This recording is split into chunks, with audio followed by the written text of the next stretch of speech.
Hi friends, ఈరోజు ఉడిపి శ్రీకృష్ణ మందిరాన్ని దర్శించుకుందాం రండి. శ్రీకృష్ణుని దర్శనానికి వెళ్ళే క్యూ లైన్ దారి ఇక్కడ నుంచి స్టార్ట్ అవుతుంది. క్యూ లైన్లో వెళ్తున్నప్పుడు పక్కనే కోనేరు ఉంటుంది. అందులో బాతులు, చేపలు, తాబేళ్లు కనిపిస్తుంటాయి. అర్చకులు మాత్రమే ఆ కోనేరులోకి వెళ్తుంటారు. ఇక్కడ దేవాలయం విశిష్టత ఏంటంటే దేవుణ్ణి ఇక్కడ డైరెక్ట్గా చూడడం కుదరదు. 9 రంధ్రాలు ఉన్న కిటికీ ద్వారా దేవుణ్ణి చూడాల్సి వస్తుంది. దేవుణ్ణి దర్శించుకున్నాక ఎదురుగా ప్రశాంత మందిరంలో కాసేపు ధ్యానం చేసుకుంటే మంచిది.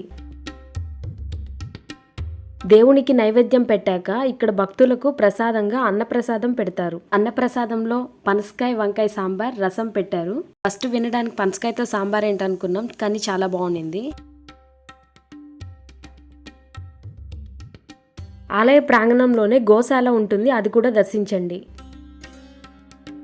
దేవుని దర్శించుకున్నాక ఆలయ ప్రాంగణంలోనే ప్రసాదం కౌంటర్ ఉంటుంది. దర్శనం అయిపోయాక ఈ ఎంట్రన్స్ నుంచి బయటికి వచ్చేస్తాము.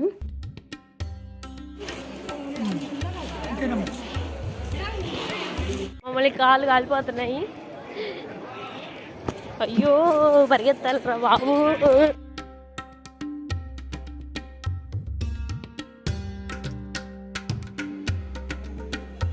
వెహికల్ పార్కింగ్ ఏరియా కూడా గుడి ముందే ఉంటుంది. ఎండ ఎక్కువ ఉండడం వల్ల గుడి బయట మేము ఇక్కడ లైమ్ సోడా తాగాము. పూజా సామాగ్రి, వంట సామాన్లు అన్నీ ఇక్కడ చిన్న చిన్న దుకాణాలు పెట్టి అమ్ముతుంటారు.